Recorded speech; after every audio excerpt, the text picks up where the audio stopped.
Hello everyone, I am Anil Kumar, your biology teacher. Hope you are doing great. आज से हम first class जो है वो स्टार्ट करने लग रहे हैं बायोलॉजी के फर्स्ट चैप्टर से। हमारी फर्स्ट यूनिट है रिप्रोडक्शन एंड रिप्रोडक्शन यूनिट के अंदर 4 चैप्टर्स है। उन 4 चैप्टर्स के अंदर जो सबसे पहला चैप्टर है वो है हमारा रिप्रोडक्शन इन ऑर्गेनिज्म। पहले थोड़ा सा हम ये समझते हैं एंड फिर यूनिट के बारे में हम समझेंगे एंड फिर उसके बाद हम ये स्टार्ट कर देंगे। ऑर्गेनिज्म क्या केवल ह्यूमन ही है? नहीं, ऑर्गेनिज्म तो बैक्टीरिया भी हो सकते हैं, ऑर्गेनिज्म तो कोई भी प्रोटिस्ट भी हो सकता है, ऑर्गेनिज्म तो फंगी भी हो सकता है, organism could be plants, organism could be animals. तो यानी ऑर्गेनिज्म तो कोई भी हो सकता है। तो अगर हमें रिप्रोडक्शन पढ़ना है तो हमें बैक्टीरिया के अंदर रिप्रोडक्शन कैसे हुआ, प्रोटिस्ट के अंदर रिप्रोडक्शन कैसे होता है, फंगी के अंदर रिप्रोडक्शन कैसे होता है, प्लांट के अंदर कैसे होता है, एनिमल के अंदर कैसे होता है, तो उन सब के बारे में डिटेल जो हमें पता होनी चाहिए। रिप्रोडक्शन का मतलब क्या है, थोड़ा सा हम इसको डिफाइन करते हैं कि व्हाट इज रिप्रोडक्शन। तो रिप्रोडक्शन क्या है? It is the production of new organism from the parent which is similar to them। Reproduction क्या है? रिप्रोडक्शन है प्रोडक्शन ऑफ न्यू ऑर्गेनिज्म, यानी एक नया ऑर्गेनिज्म प्रोड्यूस होता है। और किससे प्रोड्यूस होता है? पक्का उसके भी कोई ना कोई पेरेंट ही होंगे। और पेरेंट से अगर प्रोड्यूस हुआ है तो वो किसके जैसा होगा? पेरेंट के जैसे ही होगा। जैसे कि शेर है, भाई शेर का बच्चा कैसा होगा? शेर ही होगा। अगर ह्यूमन है, ह्यूमन का बच्चा कैसा होगा? ह्यूमन ही होगा। उसी तरीके से अगर हम दूसरे केसेस में देखें, प्लांट का अगर कोई ऑफस्प्रिंग है तो वो कैसा होगा? प्लांट ही होगा ऑब्वियसली, और तो कोई होगा नहीं। तो इसका मतलब रिप्रोडक्शन एक ऐसी प्रोसेस है जिसके अंदर एक नया ऑर्गेनिज्म प्रोड्यूस होता है, और जो नया ऑर्गेनिज्म है वो पेरेंट के जैसे होता है और पेरेंट के द्वारा जो है प्रोड्यूस होता है। क्लियर है भाई बात? रिप्रोडक्शन की जरूरत क्यों है एक स्पीसीज को, और स्पीसीज क्या है? तो उसके ऊपर जाने के लिए हमें ये पता होना चाहिए कि हमारी लाइफ के अंदर एक टाइम ड्यूरेशन, तो एक टर्म आ जाती है, उसको हम कहते हैं लाइफ स्पैन। अब लाइफ स्पैन क्या है? It is the time interval, it is the time interval from birth to natural death of the organism. यानी कि लाइफ स्पैन का मतलब है वो टाइम, कौन सा टाइम? जब वो पैदा हुआ और पैदा होने के बाद जब तक कि उसकी नेचुरल डेथ नहीं हो जाती, डेथ उसकी नेचुरल नहीं हो जाती, उसके बीच का जो टाइम स्पैन है हम उसको कहते हैं लाइफ स्पैन। जैसे कि एक पर्सन है, उसका बर्थ हुआ है, कब बर्थ हुआ है? लेट्स से 2 अक्टूबर 1987 को उसका बर्थ हुआ है, एंड लेट्स से उसकी डेथ हो गई। और उसकी डेथ कब हुई? लेट्स से उसकी डेथ हो गई 2 अक्टूबर 2087। तो यानी कि 87 जो है उसका बर्थ हुआ। और तो इसका मतलब क्या है कि इसका मतलब सिंपल सा है कि वो अपनी पूरी फुल एज जो है वो जिया है, उसके बाद जो उसकी डेथ हुई है, यानी कि अराउंड 100 साल तक जो है वो जिया है ना। अगर मान लो अगर उसकी डेथ हो जाए, कब हो जाए? उसकी 2000 पे अगर डेथ हो जाए तो हम ये कहेंगे कि उसकी नेचुरल डेथ हुई है? नहीं कहेंगे। क्या नेचुरल डेथ का मतलब आप समझ पाए क्या होगा? तो नेचुरल डेथ यानी कि एक ऐसा पर्सन जो एक बार बर्थ लेकर के बेबी से आगे चढ़ के चाइल्ड की भी एज पे चला जाए, एडोलेसेंस की एज पे भी चला जाए, एडल्ट भी उसके बाद में उस स्टेज पे चले जाए, एंड फिर उसके बाद में उसकी अगर डेथ होती है तो ये जो डेथ होगी वो कैसी होगी? नेचुरल डेथ होगी। लेकिन लेट्स से वो अभी पैदा हुआ था और तभी मर गया, तो यानी वो नेचुरल डेथ नहीं है। चाइल्ड था तभी मर गया तो इसका मतलब नेचुरल डेथ नहीं है। एडोलेसेंस था तभी डेथ हुई तो इसका मतलब नेचुरल डेथ नहीं है। क्या ऐसी डेथ हो सकती है? बिल्कुल हो सकती है भाई। कैसे कैसे हो सकती है? एक सिंपल सा तरीका है भाई। अगर मान लो किसी को अगर डिजीज हो गई, एक्सीडेंट हो गया, या फिर किसी भी तरीके से वो ऊंचाई से गिर गया, या फिर कोई भी ऐसा एक्सीडेंट अगर हो गया तो उसकी अगर डेथ हुई तो वो नेचुरल डेथ जो है वो नहीं है। तो हम लाइफ स्पैन को कहने लग रहे हैं कि life span is the time interval from the birth to natural death. तो रिप्रोडक्शन का क्या रोल है इस लाइफ स्पैन के अंदर? देखिए एक सिंपल सी चीज है, जब भी किसी का बर्थ होता है एंड उसके बाद जब उसका नेचुरल लाइफ स्पैन खत्म हो जाता है एंड उसकी डेथ हो जाती है, तो अगर उसकी डेथ होगी तो वो ऑर्गेनिज्म जो है वो इस वर्ल्ड से खत्म हो चुका है। अगर हर किसी का लाइफ स्पैन फिक्स है तो ऐसे तो क्या एक स्पीसीज एग्जिस्ट कर पाएगी अगर एक इंडिविजुअल को ही एक स्पीसीज रिप्रेजेंट करती हो? नहीं कर पाएगी, है ना, सिंपल सा है। कारण एक इसके पीछे जो कारण है वो बड़ा ये है कि हर किसी का लाइफ स्पैन फिक्स है। तो लाइफ स्पैन का अगर एग्जांपल ले तो अलग अलग ऑर्गेनिज्म का लेके देखते हैं हम। जैसे कि रोज है, रोज का लाइफ स्पैन है 10 इयर्स। जैसे टोर्टोइज है, टोर्टोइज का लाइफ स्पैन है 100 से 150। अगर हम लाइफ स्पैन औरों का देखें, जैसे कि डॉग है भाई, डॉग का लाइफ स्पैन कितना है 25 इयर्स। इसी तरीके से अगर हम कैट का देखें, कैट का कितना है 35 टू 40 इयर्स। अगर हम पैरट का देखें तो उसका लाइफ स्पैन कितना है, पैरट का लाइफ स्पैन होता है 140 इयर्स।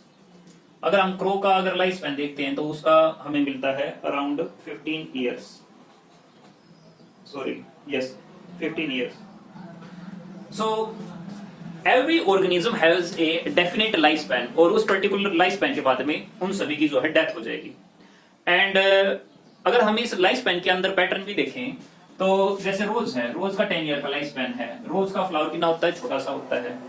लेकिन अगर आप वीट को देखें, अगर आप वीट का देखें लाइफ स्पैन तो उसका कितना है 4 to 5 मंथ। तो एक बड़ा पेड़ है और एक छोटा पेड़ है। जो बड़ा पेड़ है अगर हम वीट को देखें तो उसका लाइफ स्पैन जो है रिलेटिवली काफी छोटा है, लेकिन अगर रोज को देखें तो उसका लाइफ स्पैन काफी बड़ा है। अगर हम कैट को देखें एंड डॉग को देखें तो कैट छोटी है, उसका लाइफ स्पैन कितना है 35 टू 40 इयर्स। एंड अगर डॉग का देखें तो कितना उसका लाइफ स्पैन है 25 इयर्स। यानी कि डॉग जो बड़ा है उसका लाइफ स्पैन छोटा है, लेकिन कैट जो छोटी है उसका लाइफ स्पैन बड़ा है। इसी तरीके से अगर हम देखें पैरट है भाई, पैरट का लाइफ स्पैन कितना है 140 इयर्स। लेकिन अगर हम क्रो का अगर लाइफ स्पैन देखेंगे तो उसका कितना है, उसका लाइफ स्पैन केवल 15 इयर्स का है। व्हाट इट मींस कि अगर ऑर्गेनिज्म बड़ा है तो जरूरी नहीं है उसका लाइफ स्पैन भी बड़ा हो। जैसे कि टोर्टोइज छोटा सा है लेकिन उसका लाइफ स्पैन कितना है 100 to 150 इयर्स। अगर हम ह्यूमन का देखें तो एवरेज हमारा जो लाइफ स्पैन है वो अराउंड 80 तक जो चला जाता है। व्हाट इट मींस कि there is no such relation between the life span and the size of the organism. तो अगर कोई ऑर्गेनिज्म लंबा अगर जिएगा तो वो किस वजह से जिएगा, तो कई सारी चीजें हैं जिसके ऊपर लाइफ स्पैन जो है वो डिपेंड करता है। जैसे अगर मैं एग्जांपल के तौर पर अगर लूं तो उसकी फिजियोलॉजी कैसी है, अगर उसकी बॉडी के अंदर ऑर्गन सिस्टम अगर अच्छे से काम करते हैं, जैसे डाइजेस्टिव सिस्टम अच्छे से काम करता होगा, रेस्पिरेटरी सिस्टम अच्छे से काम करता होगा, एक्सक्रीशन ठीक से अगर होता होगा, बॉडी के अंदर सर्कुलेशन अगर प्रॉपर होता है तो डेफिनेटली उसका जो लाइफ स्पैन है वो ज्यादा होगा। लेकिन अगर कम होगा तो डेफिनेटली उसका लाइफ स्पैन भी कम होगा। इसी तरीके से अगर हम दूसरी चीजें देखें, डिफेंस उसका कैसा है, तो अगर मान लो सब कुछ ठीक से काम करने लग रहा है, लेकिन अगर कोई पैथोजन आ जाए, जैसे कोई बैक्टीरिया आ गया, वायरस आ गया, बॉडी के अंदर आ गया, तो उसका इम्यून सिस्टम किस तरीके से एक्ट करता है उसके बेस पर ये डिफाइन करेगा कि वो कितना लंबा जिएगा। डेफिनेटली अगर किसी का लाइफ स्पैन अगर ज्यादा है तो इसका मतलब उसका इम्यून सिस्टम भी जो है वो बेटर जो है वो रहा होगा।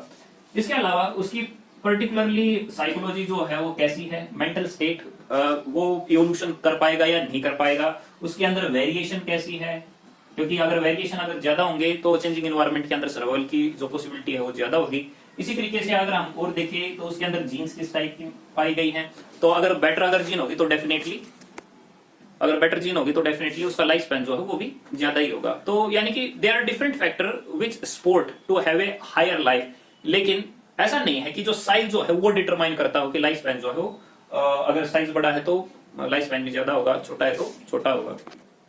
तो लाइफ स्पैन को हमने समझ लिया यहाँ पे, लेकिन रिप्रोडक्शन का यहाँ पे रोल क्या होगा। देखिए जैसे कि कोई भी ह्यूमन है उसका लाइफ स्पैन फिक्स है, लेकिन ह्यूमन को आज देख लो, आज है आज 2020 जो है वो चला हुआ है, एंड 2020 से पहले भी देख लो तभी भी ह्यूमन होंगे, एंड उससे कई साल पहले भी चलेंगे तो तब भी होंगे। यानी कि अगर एवरेज अगर ह्यूमन का लाइफ स्पैन 80 साल अगर लगा ले तो ह्यूमन 80 साल से पहले भी मिलेंगे और 80 साल के बाद भी मिलेंगे, इवन 1000 साल पहले भी थे और 1000 साल आने वाले टाइम के बाद भी होंगे। तो उसका कारण क्या है, सिंपल सा कि जब भी किसी की नेचुरल डेथ होती है तो जो एडल्ट होते हैं वो करते हैं रिप्रोडक्शन, और जब रिप्रोडक्शन होता है तो उससे हो जाती है बर्थ, और जब बर्थ होती है तो फिर दोबारा साइकिल जो है वो स्टार्ट हो जाती है।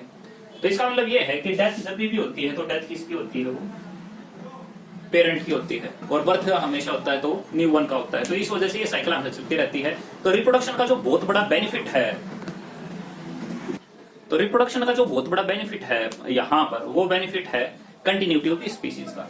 तो यानी कि रिप्रोडक्शन हमें पता चल गया, प्रोडक्शन ऑफ न्यू ऑर्गेनिज्म, और अगर न्यू ऑर्गेनिज्म का प्रोडक्शन होने लग रहा है तो उसकी सिग्निफिकेंस क्या है भाई? सिग्निफिकेंस एक तो ये है continuity of the species. Second, अगर एक ह्यूमन हो तो वो बहुत बड़ी पॉपुलेशन नहीं बना पाता, तो फॉर्मेशन ऑफ पॉपुलेशन बनाने के लिए भी क्या करना होगा? रिप्रोडक्शन जो है करना होगा। सर्वाइवल के चांस भी जो है इसी वजह से ही बढ़ते हैं। तो सिंपल सा है भाई, अगर ज्यादा ह्यूमन होंगे तो डेफिनेटली एक दूसरे को हेल्प ज्यादा करेंगे एंड अल्टीमेटली उससे जो है एक ह्यूमन दूसरे ह्यूमन को जो है हेल्प करेगा कि वो जो है। तो रिप्रोडक्शन कितने टाइप के हो सकते हैं? तो अगर हम ऑर्गेनिज्म को देखें तो they are different type of organism. कुछ जो है स्मॉल ऑर्गेनिज्म होते हैं, कुछ काफी बड़े होते हैं, कुछ माइक्रोस्कोपिक होते हैं, बहुत सारे अलग अलग टाइप के जो है ऑर्गेनिज्म पाए जाते हैं। बट फंडामेंटली हम मानते हैं कि जो रिप्रोडक्शन है उसको हम दो पार्ट के अंदर डिवाइड कर सकते हैं। एक है एसेक्सुअल रिप्रोडक्शन और दूसरा है सेक्सुअल रिप्रोडक्शन।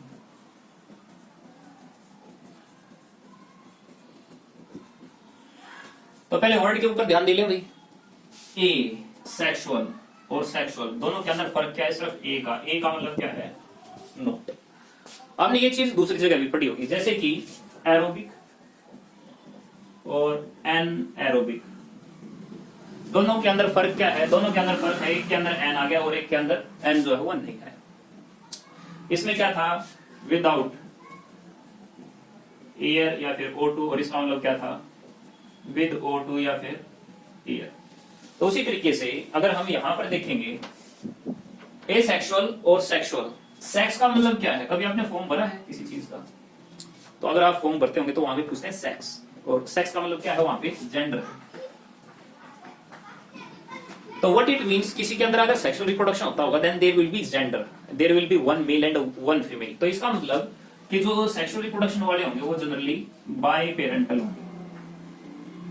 हालांकि इसके अंदर भी कुछ एक्सेप्शंस है, बट लार्जली जो है बाय पेरेंटल होंगे। लेकिन अगर हम एसेक्सुअल की अगर बात करते हैं तो वो यूनी पेरेंटल होगा। यूनी का मतलब वन और बाई का मतलब टू, यानी कि नॉर्मली एसेक्सुअल रिप्रोडक्शन जो है वो यूनिपेरेंटल होगा और जो सेक्सुअल रिप्रोडक्शन होगा वो बाई पेरेंटल होगा। यूनिवर्सली ये फॉलो है, हालांकि इसके अंदर भी कुछ एक्सेप्शन है भी। एक्सेप्ट सम एग्जांपल, जैसे कि टीनिया सोलियम है, नाम सुना है इसका? Taenia solium. टीनिया सोलियम के अंदर टेस्टिस और ओवरी दोनों चीज प्रेजेंट होती है, एंड जब ये दोनों चीज होती है इसी वजह से उसको किसी दूसरे बॉडी की जो है जरूरत नहीं पड़ती। तो इसका मतलब होता तो सेक्सुअल रिप्रोडक्शन है लेकिन वो यूनिपेरेंटल है। आगे देखते हैं।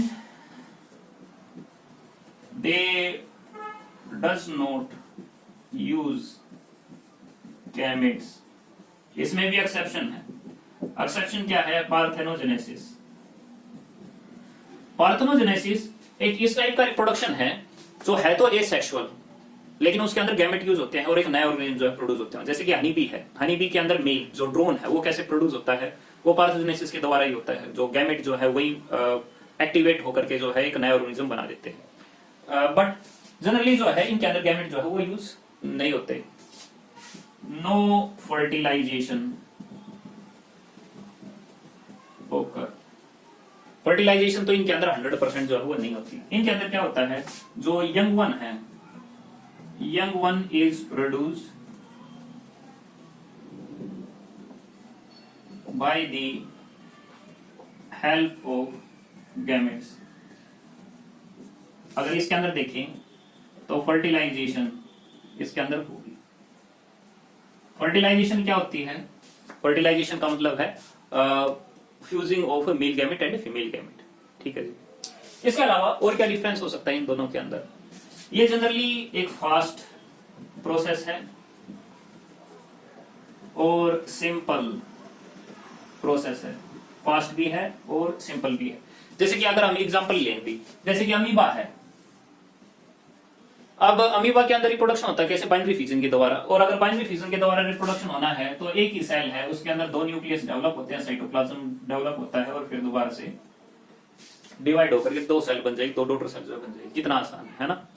लेकिन अगर ह्यूमन के बीच में अगर रिप्रोडक्शन होना हो तो पहले क्या केवल खाने से काम चल जाएगा? नहीं, there need to be development of the gametes. Male gamete produce होगा, फीमेल गैमेट जो है वो प्रोड्यूस होंगे। जब दोनों गैमेट प्रोड्यूस हो जाएंगे फिर जो मेल गैमेट जो है वो फीमेल गैमेट के पास जाएगा। अब वो जा पाएगा या नहीं जा पाएगा इसके ऊपर भी क्वेश्चन मार्क है। एंड फिर उसके बाद में बेबी की डेवलपमेंट जो है वो स्टार्ट होगी। तो इसका मतलब ये है कि ये प्रोसेस जो है वो कॉम्प्लेक्स है, कॉम्प्लेक्स और ये स्लो प्रोसेस है। जो हमारा एसेक्सुअल रिप्रोडक्शन है वो जनरली पाया जाता है लोअर ऑर्गेनिज्म के अंदर। It occurs in lower organism. जबकि अगर हम इसके बारे में बात करें तो इट ओकर इन कॉम्प्लेक्स ऑर्गेनिज्म। और भी कोई डिफरेंस हो सकता है? बिल्कुल, आप इसके साथ एग्जांपल लिख सकते हो। और भी कोई डिफरेंस हो सकता है? बिल्कुल भाई। It lead to variation, it lead to evolution of species. जबकि अगर हम यहां पर देखें तो कोई भी वेरिएशन जो है वो नहीं होता और ना ही इवोल्यूशन जो है वो इसके अंदर होता।